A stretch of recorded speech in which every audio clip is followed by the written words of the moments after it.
Coup de canon, le podcast 100% Gunners proposé par Arsenal French Club.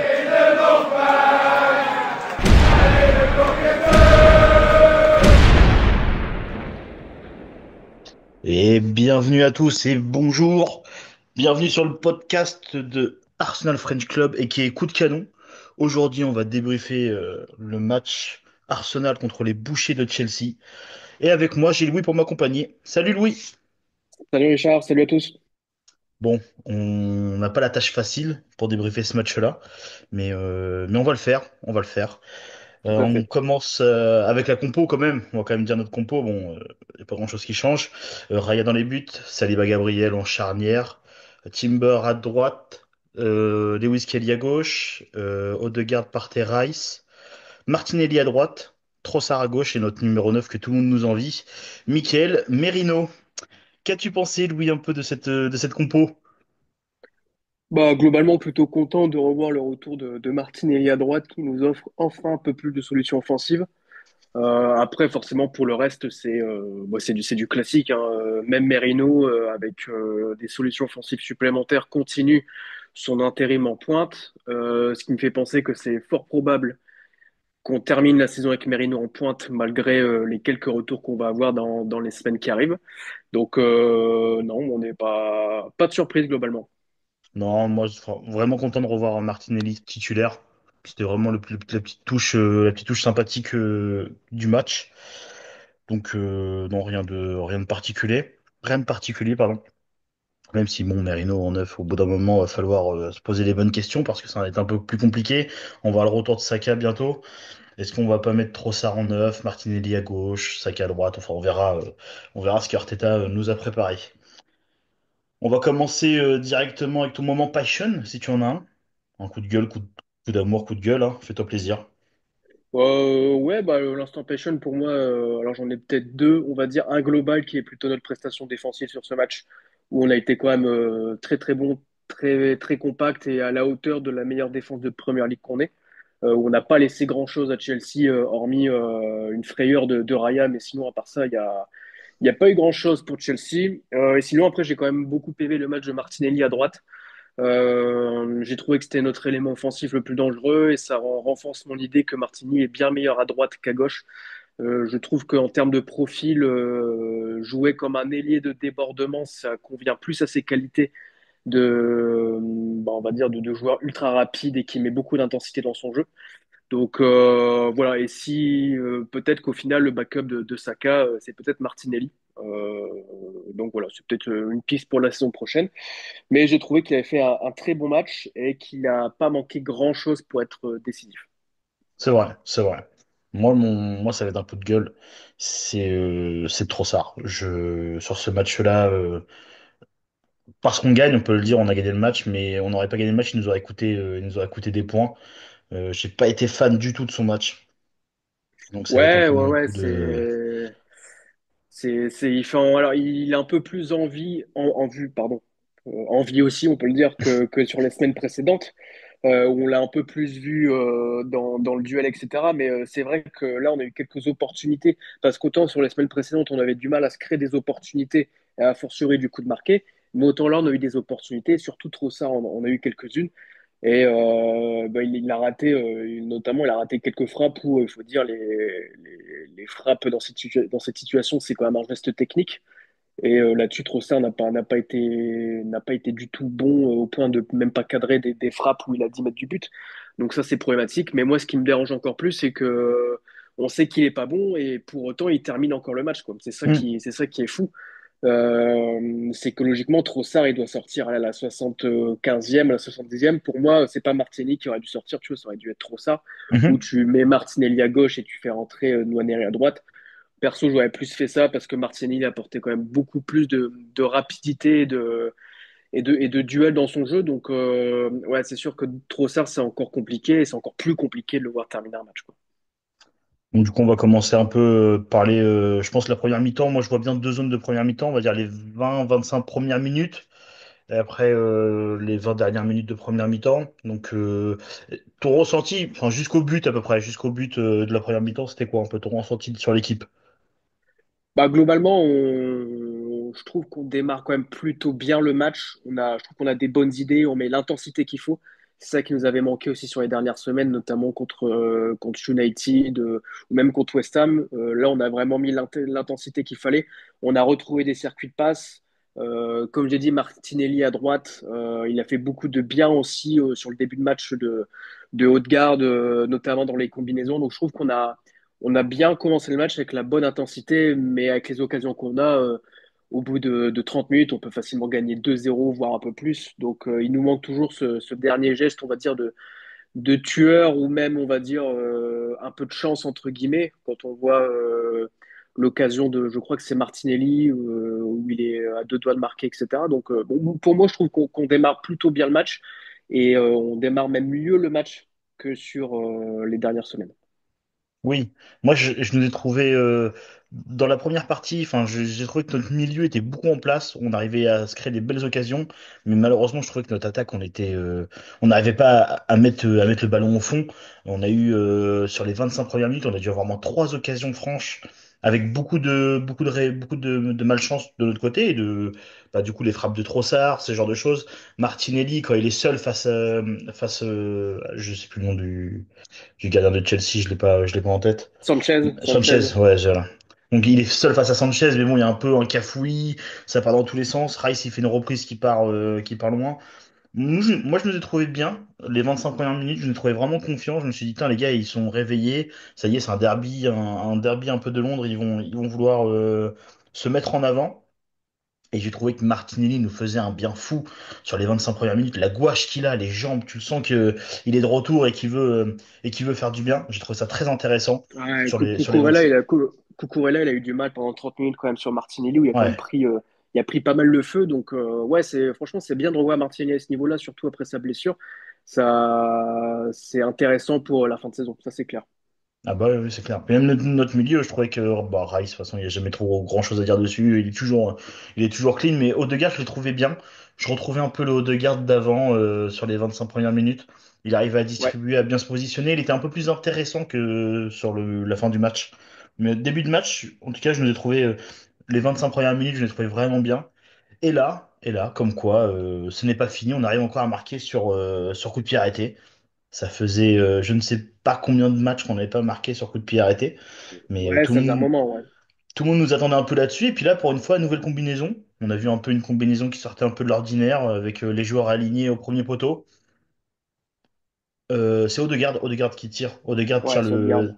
tire le corner et notre numéro 9 que tout le monde envie, vient mettre une tête un peu lobée. Donc franchement, c'était assez cool. C'était vraiment Ouais, sympa. elle est pas évidente à prendre en plus parce que Non. le corner de Haute-Garde, il est très court. On voit Merino qui est un peu obligé de se baisser, de la prendre du haut du crâne Hum.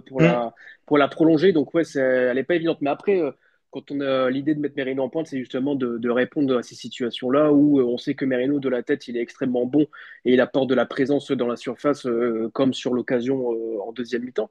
Donc bon, je vais pas dire que Merino a fait un gros match en neuf parce que ça serait mentir et tout le monde sait que de toute façon il est pas attaquant, on le voit, et c'est pas non plus lui rendre service que de le continuer à jouer en neuf. Mais on sait que sur ces situations-là, c'est là où il peut être le plus dangereux. Et là, ça nous a souri. Donc c'est tant mieux. Non, c'est vrai, c'est vrai. Bah alors, franchement, il est en 9 pour son jet de tête, hein. Clairement, Ouais, c'est mais son après, atout. c'est assumé, tu vois. C'est assumé. Hmm. C'est clair que c'est pas un mec qui va te faire des appels, même dans la construction du jeu. Alors, des fois, il a fait des bonnes remises, etc. en pivot, mais enfin, je veux dire, Mais c'est pas son jeu de nature. c'est pas le régime de Benzema, quoi, tu vois. Donc, mais on sait que c'est assumé, on sait que l'idée, c'est sur les corners, sur les coups de pied arrêtés ou sur son jeu de tête, il peut faire très mal. Sur ses déplacements, il peut faire très mal. Il a un bon pied gauche. Mais après, on sait que voilà, dans les courses, l'intensité, etc., il joue pas du tout comme un neuf et ça se ressent et ça se voit sur certaines situations de jeu.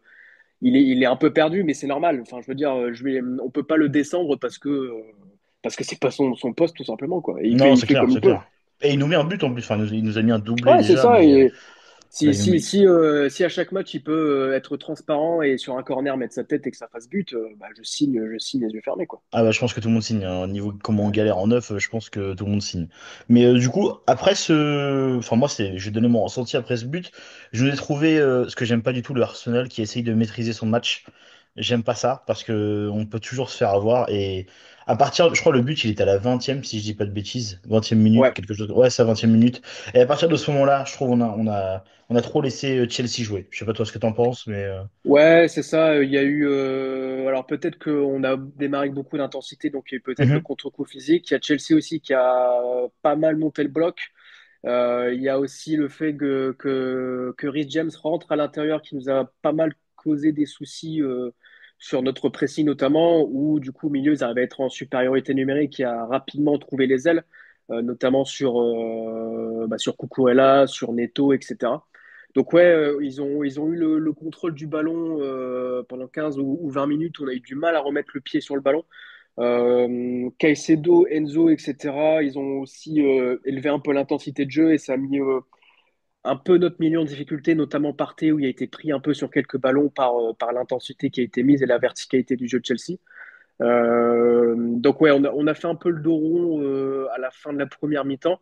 Après, bon, c'est normal, sur un jeu, sur un match, il y a des temps forts et des temps faibles.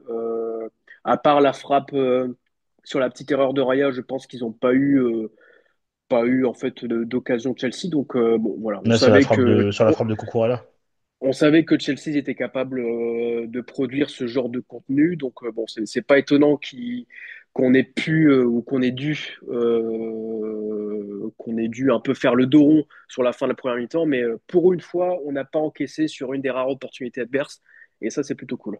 Bah, justement, ça va revenir un peu avec ton passion, toi qui voulais parler de défense. La défense, ça s'illustrait déjà en deuxième partie de première mi-temps, si je peux dire, Ouais, avec pas mal d'attaques qui venaient un peu de partout de Chelsea, notamment la frappe de Cucurella où on a de la chance. Raya se trouve, et tu le vois ouais. sur la caméra isolée où il souffle, il a eu peur, je pense.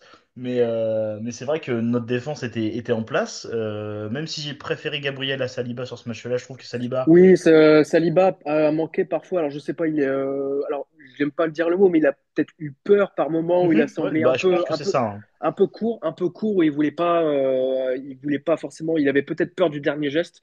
Donc, parfois, il a manqué peut-être un peu de vista ou de tact. Mais oui, Gabriel a fait un excellent match. Timber aussi a fait un excellent Ouais. match.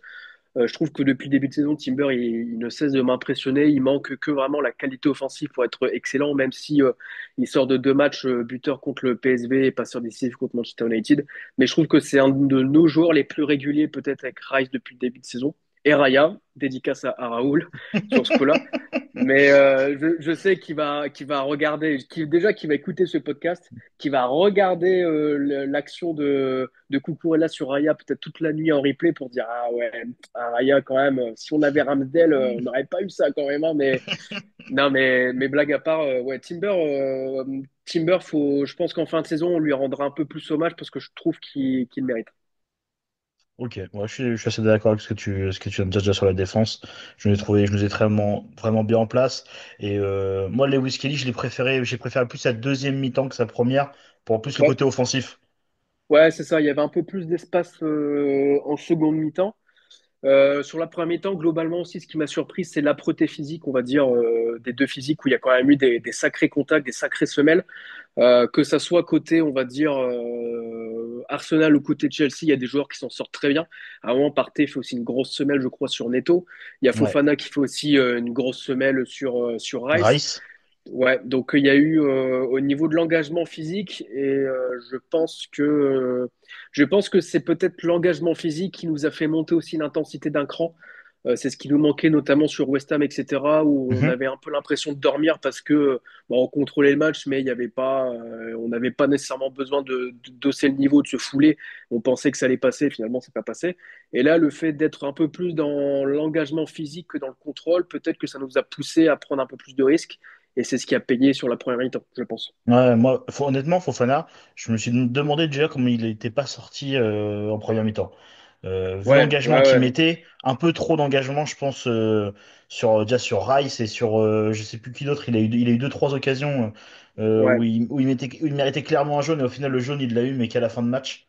Donc, ouais, j'ai trouvé ça un peu dur pour nous en tant que supporters d'Arsenal de pas avoir de carton jaune sur Fofana. Et au final, c'est Colwill, je crois, qui prend son premier carton jaune alors que c'était sa première faute et c'était un peu, Ouais, un ouais, peu c'est moins ça. Ouais. grave que comment il s'appelle, Un peu moins grave que Fofana. Enfin bref, nous on rentre à la mi-temps avec 1-0. Je vais pas t'avouer que j'étais confiant, mais je me suis dit si on fait une deuxième mi-temps pareil, ça sera cool. Mais ça Ouais, va c'est ça. passer trop comme ça, quoi. Ouais, j'étais un peu plus confiant parce qu'on voyait vraiment que Chelsea, pour le coup, manquait de solutions, que ce soit sur le banc ou sur la ligne offensive.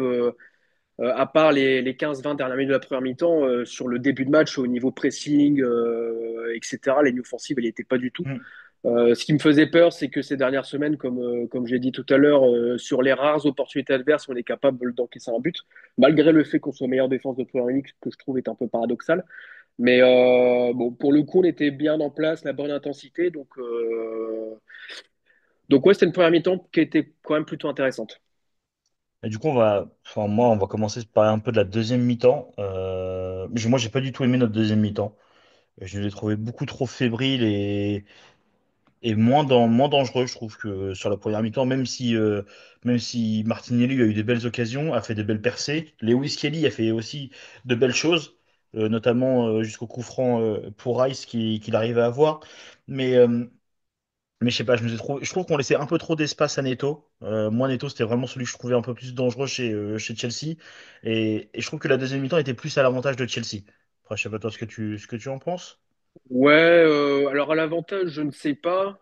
Après, c'est sûr que ça rejoint un peu ce que je disais il y a quelques instants, c'est que l'intensité physique a aussi diminué. Oui. Sur la deuxième mi-temps, il y a eu beaucoup moins de gros duels, beaucoup moins voilà, de gros faits durs, on va dire, au niveau physique. Donc, je pense que naturellement, on a aussi baissé un peu le pied. Forcément, offensivement, ça manquait quand même de qualité. On va dire, hormis Martinelli, comme tu as dit, bon, Merino, c'est pas un neuf, on le sait.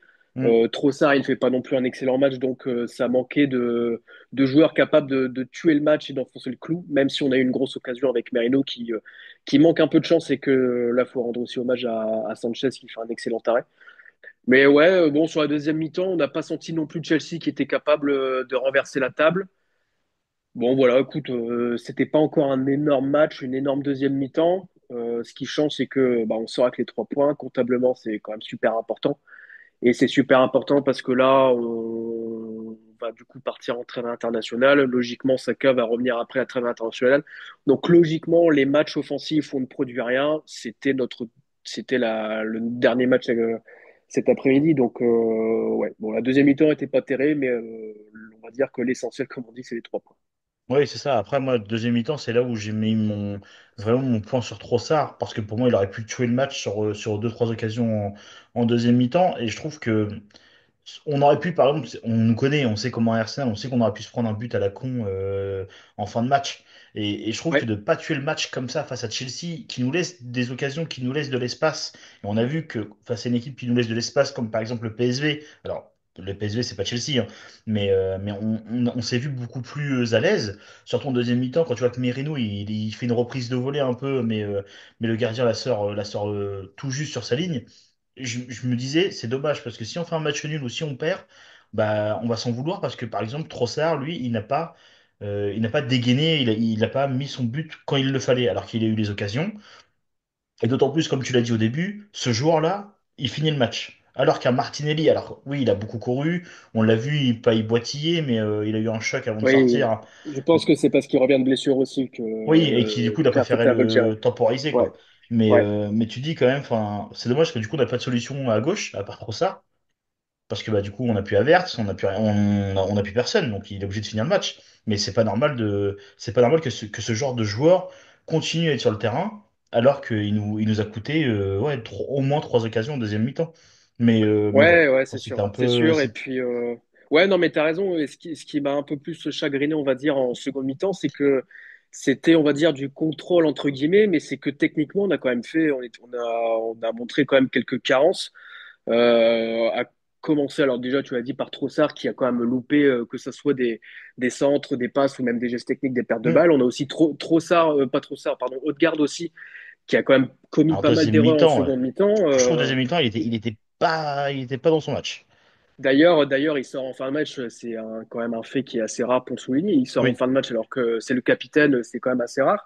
Mais ouais, ce qui me chagrine avec Odegaard, c'est que bon, c'est des pertes de balles qui sont bêtes, mais c'est des pertes de balles qui arrivent toujours dans le même schéma. C'est-à-dire que c'est des pertes de balles qui arrivent quand il est censé jouer une transition offensive. C'est-à-dire que quand Chelsea perdait le ballon et qu'il y avait des espaces exploités, que Odegaard devait les exploiter soit par la passe, soit par la course, eh ben, je sais pas, on dirait qu'il panique, qu'il a peur de faire la mauvaise passe, etc. Et il perd le ballon tout de suite après. Et bah, c'est handicapant parce qu'on a un joueur qui est censé être notre créateur et qui ne sait pas jouer des transitions offensives. Et ça commence à être problématique parce que quand devant, tu as des joueurs qui ont du mal en plus à créer des actions et que ton leader, on va dire, ton leader de la créativité ne sait pas jouer des transitions offensives, bah, au final, ça donne ce genre de seconde mi-temps où tu contrôles, mais t'as pas l'impression que tu es là pour mettre le but du chaos, quoi. Ouais, c'est très Donc, stérile. c'est C'est très dommage. stérile. Ouais. Et moi, je trouve Odegaard, depuis je trouve qu'il a un peu perdu dans notre activité offensive. Je sais pas, je le trouve trop hésitant sur certaines passes. Et je sais pas, il manque pas d'engagement parce il met toujours son pressing, il est toujours actif. D'ailleurs, il s'est pris un carton jaune dans le match sur Cucurella quand il y a une perte de balle et il le course et il essaye de récupérer la balle. On voit qu'il essaye d'être dans l'avant, il essaye de faire énormément de choses pour l'équipe, mais il y a un blocage. Donc, est-ce que le retour de Saka va réussir à le remettre sur le droit chemin? Ça, on verra. Est-ce que le retour de Ben White va peut-être l'aider? Je sais pas. Peut-être qu'il était trop habitué à voir Ben White et Saka de son côté pour jouer. Je sais, enfin, je pense qu'on Ouais, peut-être, peut mais pas le dire, mais tu vois, si on part de ce principe-là, tu vois, quand il était blessé, Saka avait été aussi fortement habitué à Odegaard et pourtant oui, Saka a trouvé d'autres solutions et d'autres clés. Donc, oui. alors certes, t'as pas on va dire, tes relais privilégiés qui sont là sur le terrain, mais c'est à lui aussi de changer son jeu, de changer autre Hmm. chose, de trouver d'autres clés parce que bah, De il est capitaine, s'acclimater à autre chose, là. c'est le leader milieu de terrain, leader créatif. Là-dessus, il faut qu'il trouve autre chose. Est-ce qu'il doit pas rejouer un peu plus axial? Je ne sais pas. À voir au retour de Saka, effectivement, pour voir s'il retrouve un peu ses jambes et ses repères techniques et tactiques. Parce que c'est vrai que nous, enfin, notre schéma offensif, il a été vachement impacté sur les blessures. Enfin, la plupart de nos attaquants, bah, Jano Neuf et Havertz, Jesus blessé. On a mis Merino en pointe. Mais est-ce que Odegaard était plus à l'aise s'il partait, serait pas là, ça serait un Merino Rice au Odegaard. Enfin, en fait, chez nous, il y a tellement d'incohérences en ce moment, il y a tellement de points d'interrogation qu'en fait, on sait même pas le schéma tactique qui aurait été fait cette saison si on n'avait pas eu tous ces blessés. Je trouve ça assez dingue. Mais voilà, après, pour vraiment parler du match, on a mis un but quand il fallait. C'est le plus important. On a réussi à subir sans prendre de but avec une défense qui était vraiment au top. Saliba, Gabriel ont fait un très bon match en charnière. D'ailleurs, même Saliba a fait un moment un tacle sur Neto. Il a été célébré avec les supporters. Moi, je trouve que c'est toujours plaisant d'avoir ce genre de réaction de nos charnières. Lewis Kelly, pour moi, qui était aussi très bon avec Timber de son côté. Donc voilà, Ouais. un match gagné, un match important. Du coup, on a 4 points devant Nottingham parce qu'on sait que le championnat est foutu. Maintenant, il faut regarder derrière. Il faut essayer de garder cette deuxième place. Enfin, notre deuxième place qui nous est tant chère depuis quelques années maintenant. Ouais, c'est ça. Là, l'idée, je m'attendais pas, si tu veux, les dernières semaines qu'on a faites, à jouer vraiment un football champagne. On sait Ouais, que ah de non, toute mais non. façon, on savait que de toute façon, la ligne offensive, ça ne fonctionne pas, Hmm. que ça pouvait pas marcher comme ça du jour au lendemain sur un miracle. Donc moi, l'idée, c'était là, le match contre Chelsea, c'était surtout prendre les 3 points, peu importe la manière, parce qu'on sait que de toute façon, on doit faire le dos rond parce qu'on n'est pas bon offensivement. Ouais, c'est clair, c'est C'était clair. ça l'objectif. Alors oui, on fait peut-être pas le match de l'année. Il y a eu des points qui étaient des points positifs et des points négatifs. Peut-être que on peut qualifier de match de décevant, surtout la deuxième mi-temps. Mais on va dire qu'en termes comptables, c'est 3 points qui sont hyper importants parce que comme tu as dit, quand même, Chelsea, c'est un concurrent direct au top 4. Ah bah oui, hein. On les met à 9 points. On met Forest à 4 points parce que là, 4 points. Ouais. si on gagnait pas aujourd'hui, on était quand même à portée de tir de Forest et derrière de Bah de Chelsea ou même de Chelsea et de City, City, ouais. Ouais, ouais. même de Bah, Newcastle qui sont pas à l'abri aussi de revenir fort. Donc, on savait qu'il fallait faire le dos rond, je me répète, et c'est comme ça. Jusqu'au retour de Saka, c'était notre dernier match où on devait faire le dos rond. On est reparti de l'avant, on a pris les 3 points. Les meubles, on va dire, entre guillemets, sont sauvés. Donc voilà, faut savoir se contenter de ça, malheureusement. Alors, dis-moi un peu tes flops. Si tu avais au moins trois flops à donner dans le match. Après, si tu n'en as pas trois, tant mieux. Mais est-ce que tu as trois flops à donner? Alors des flops, on en a un peu dit, mais je trouve que la deuxième mi-temps d'Odegaard, il est passé à côté.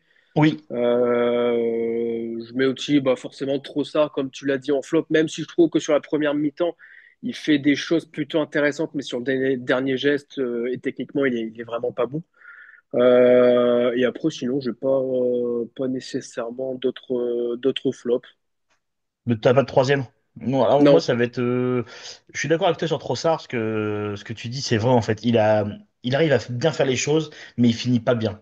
Et ça, je trouve, c'est ouais, énervant. Donc ça, c'est vraiment le point là. Je regardais quand j'étais devant ma télé, même, je me dis là, il la met dedans, c'est obligé. Le but, il est presque vide.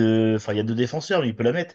Et pour ça, je le mets dans mon. C'est pour ça que c'était aussi mon coup de gueule un peu du jour et mon top un des flops. Le numéro 2. Je dirais, j'aime pas mettre Odegaard parce que pour moi il est voilà, mais c'est vrai que la deuxième mi-temps d'Odegaard était vraiment pas bonne. ouais, c'était compliqué, ouais. Elle était, je sais pas, je le trouvais moins bien. Et en troisième,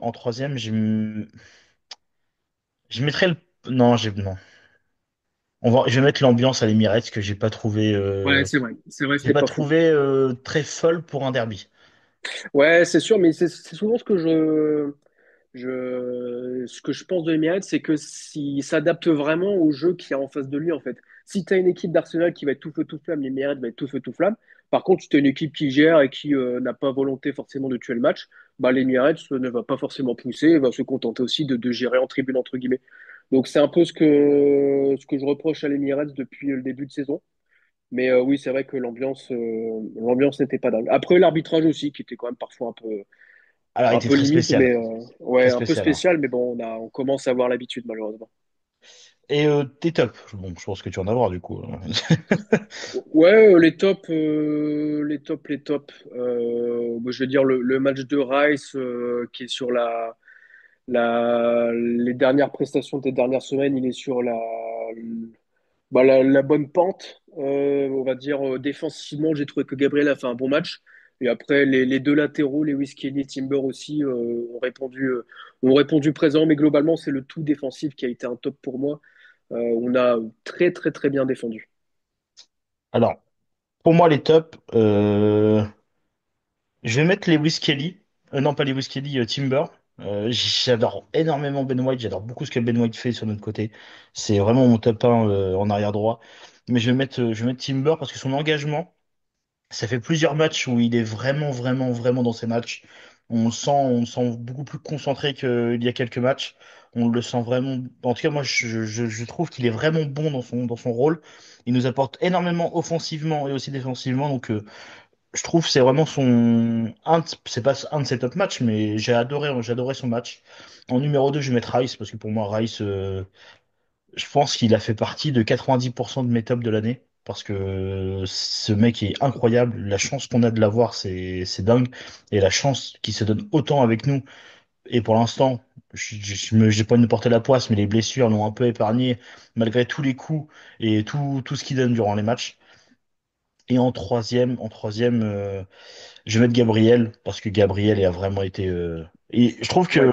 plus ça va, et Gabriel, plus il monte réellement en compétence. Je crois que Saliba était meilleur avant, mais au fil du temps, là, je trouve que Gabriel prend le dessus sur Saliba. Mais Sur cette saison, oui. Sur ouais. cette saison, oui. C'est Ah oui, enfin, ce qui est paradoxal, c'est que la saison dernière, on avait vraiment l'impression que Saliba avait vraiment pris le leadership c'est ça. parce que parfois, on reprochait à Gabriel de faire des erreurs bêtes, etc. Mais autant là, par contre, sur cette saison, il est vraiment impérial, quoi. Donc, ouais, il fait un top match. Et après, tu as raison aussi sur Timber. Et enfin, j'ai hâte de voir comment va se dérouler la concurrence entre White et Timber parce que, vu les matchs de Timber, il faut quand même que White va devoir se lever très tôt pour aller déloger Timber parce Oui. qu'il rend quand même des top matchs. Alors, White aura peut-être le privilège, entre guillemets, de l'ancienneté par rapport à Timber dans le 11 de départ. Mais pour le moment, je vois aucune raison de drop Timber au profit de White. Aucune. Alors, non, il y en a pas, mais moi, c'est pour ça que je te dis ça. Pour moi, pourtant, Ben White, c'est vraiment mon top 1 derrière droit, hein. Mais je pense qu'il va falloir qu'il bosse, qu'il revienne en forme et qu'il vienne chercher sa place. Après, peut-être que du coup, on connaît Arteta, il va peut-être faire des choses bizarres, il va remettre Timber à gauche ou on sait pas. Pourtant, parce que nous, des arrière-gauche, on en a à foison. Mais, euh, mais je sais pas. J'espère que White va, tu sais, va avoir un petit coup un petit coup derrière la tête et va vouloir travailler un peu plus, même s'il a déjà été très bon avec nous.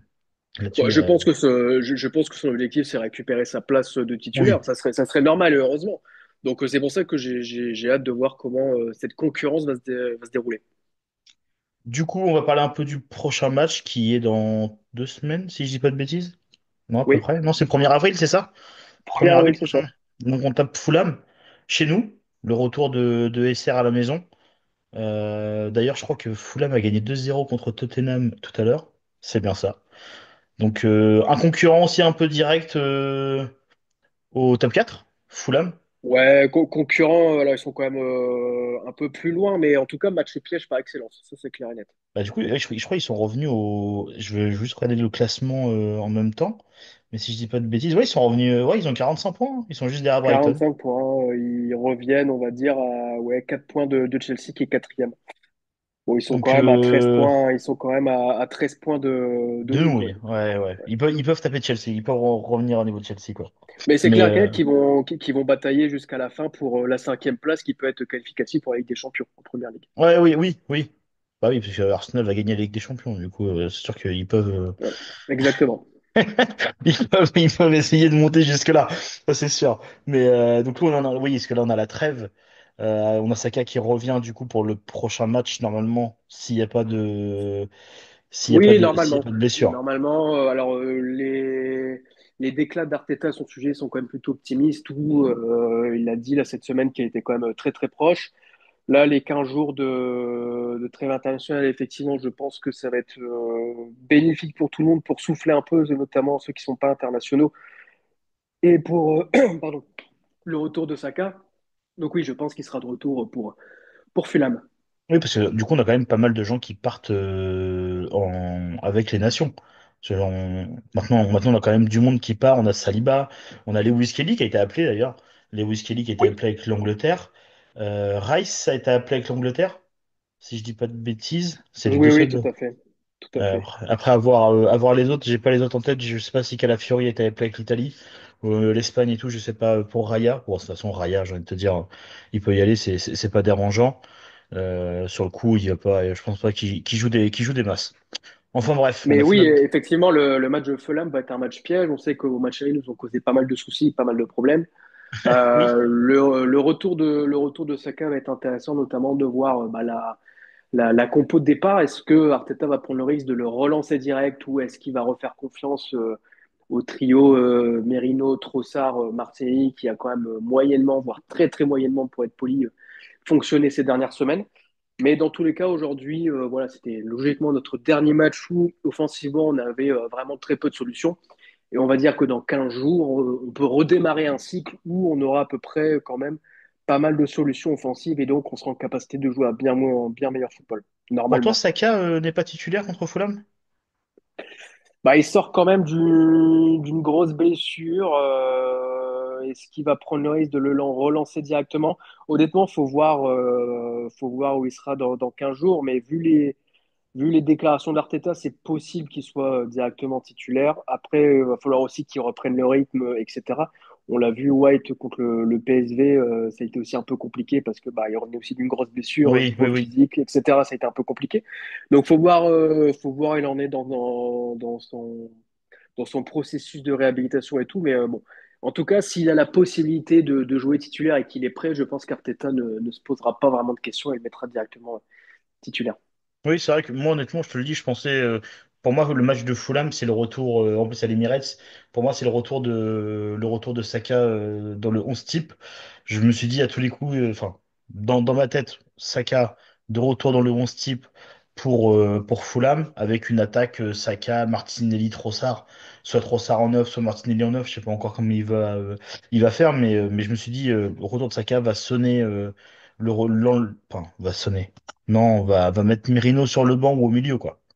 Dans tous Bah, les honnêtement, cas. tu vois, moi, je serais pas étonné que Merino termine la saison en pointe parce Ah que ouais?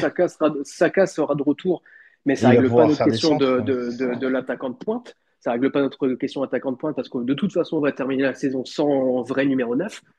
Donc moi, je Oui, serais ça pas c'est sûr. étonné, je serais pas étonné que Merino termine la saison en pointe et que Arteta soit satisfait de ce que apporte, on va dire, Merino dans son aspect physique et son jeu de tête.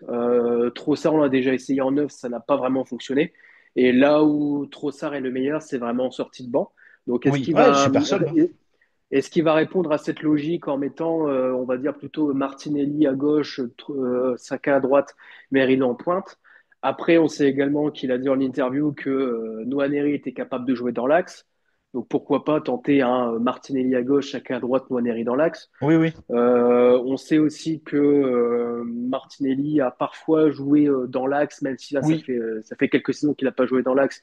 Est-ce que tu peux faire un Nwaneri à gauche, Saka à droite et puis Martinelli dans l'axe? Je pense que la compo de Fulham va être intéressante. On a 15 jours pour préparer ça. Donc voilà, je pense que ça va être riche en enseignement. Le match de Fulham va être riche en enseignement. oui, ah bah ça c'est sûr. Je pense que Arteta va déjà commencer à se cramer les cheveux en fonction de ce qu'il va faire comme compo. On verra bien. Réponse le 1er avril. Je crois que ça doit être à 18. Non, je sais même pas à quelle heure est le match. Je sais juste que c'est le 1er avril. Je ne voudrais pas dire de bêtises. Mais il me semble 20h45. Voilà. Arsenal Fulham. 20h45. Ok, Oui. d'accord. C'est rare, c'est un samedi. Le 1er avril, donc j'ai pas de Ouais, c'est un samedi. calendrier. Ouais. Bon, en première ligue, ils jouent pas le dimanche soir, je crois. Donc oui, ça doit être un Hmm. samedi. Ok, bon bah Non, écoute. 1er avril, non, 1er avril, c'est un mardi. Ah oui, on joue en semaine. Ok, Ouais. Donc d'accord. voilà, un Ok. mardi à 20h45. Alors on joue le 1er avril parce que le week-end qui suit, on joue pas. Ou alors on fait Bon, Fulham 1er avril, match de première ligue le week-end qui suit, et ensuite on enchaîne Madrid du coup le 8, je crois, c'est ça? non, on a du coup premier, c'est Arsenal Fulham, et le 5, on a Everton Arsenal. Ok, d'accord. Et, Donc et le on va bien 8, enchaîner. Arsenal Ok. Real. Ouais, c'est On ça. a, Donc on on a va un mois enchaîner d'avril, on a un mois deux d'avril matchs de assez PL. chargé. Ouais. Deux matchs de PL Et avant le ça match va, de c'est Madrid. que Ok. Everton Arsenal, c'est à 13h30. Du coup, on va avoir le temps. Ok. On aura le temps de faire tout ça. Bon, en tout cas, je te remercie de m'avoir accompagné pour ce débrief express. Eh On ben, il n'y n'avait a pas pas de trop le temps, souci. mais on l'a fait. On a fait notre Voilà, débrief. On va laisser exactement. ça à Raoul le temps de poster tout ça. Un peu comme cet après-midi, tu vois, on a géré. Exactement. Le principal, c'est les 3 points sur le podcast. On a Voilà. temporisé. Voilà. C'est le plus important. En tout cas, Louis, je te remercie. Et n'hésitez pas à nous suivre sur les pages. Vous savez très bien qu'il y a eu le problème avec la page Facebook. Mais voilà, vous pouvez venir sur Insta, sur X sans problème. Et sur Thread, si je dis pas de bêtises, Raoul est aussi dessus. Voilà, n'hésitez pas à laisser une note, des commentaires. Vous savez qu'on aime répondre. Et voilà. Sur ce, je vous dis à bientôt. Et come on, Gunners. Just would like to finish by one simple word. I will miss you. Thank you all for being such an important part of my life, and hope to see you soon. Well done. Bye bye.